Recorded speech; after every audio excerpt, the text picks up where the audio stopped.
Selamat siang buat teman-teman semuanya. Melanjutkan materi kemarin, yaitu pertama materi pertolongan pertama, kemudian yang kedua adalah materi terkait anatomi faal. Selanjutnya adalah kita akan belajar terkait materi penilaian.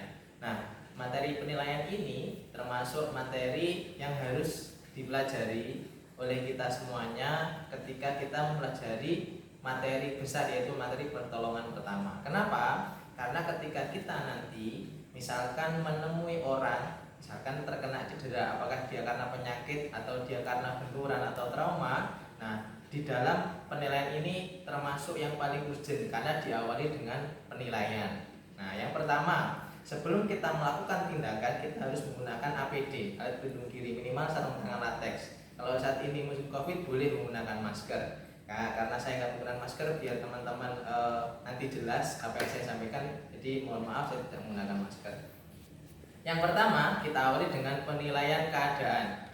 Penilaian keadaan itu adalah penilaian di mana kita harus tahu dulu ketika di lokasi apakah ada orang yang jatuh, kemudian kita cek memungkinkan atau tidak teman-teman sebagai anggota PMR Madya untuk melakukan tindakan. Jika tidak memungkinkan atau teman-teman ragu, silahkan menghubungi bantuan orang dewasa. Jangan dilakukan sendiri karena kita bukan superhero, karena kita hanya sebatas relawan volunteer yang melakukan pertolongan melalui PMR Madya.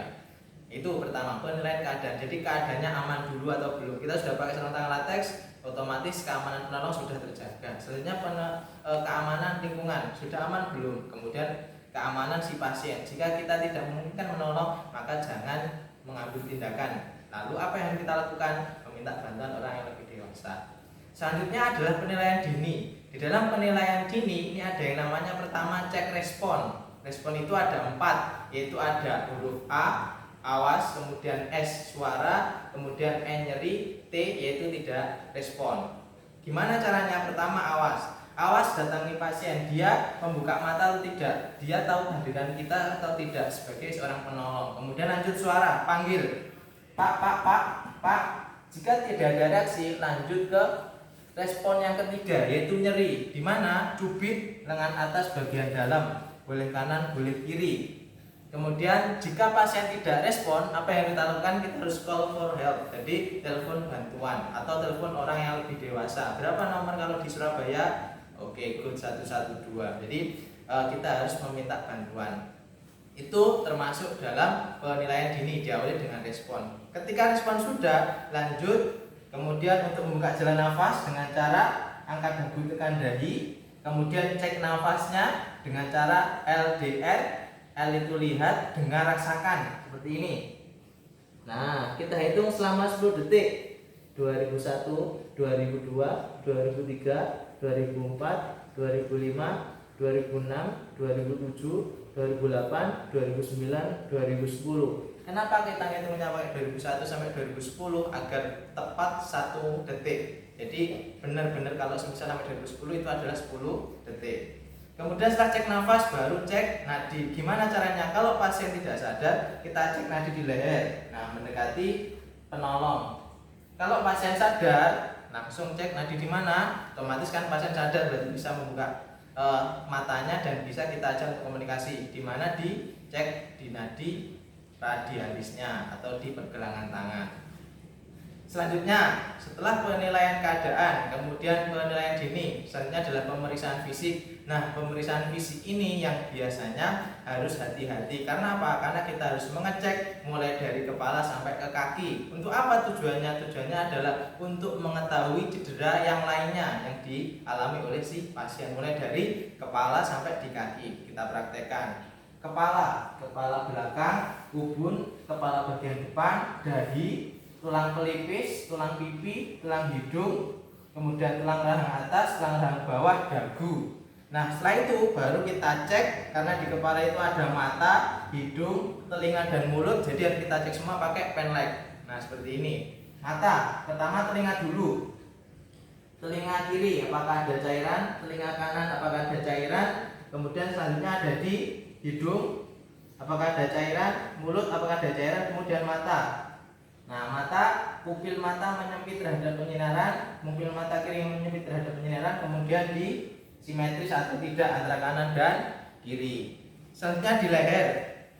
leher bagian belakang, leher bagian depan, kemudian dari tulang selangkah, kemudian bahu, kemudian tulang dada, kemudian tulang rusuk, kemudian perut. Perut ada 4, kuat mulai dari perut kiri atas, perut kiri bawah, perut kanan atas, perut kanan bawah. Kemudian dipanggul.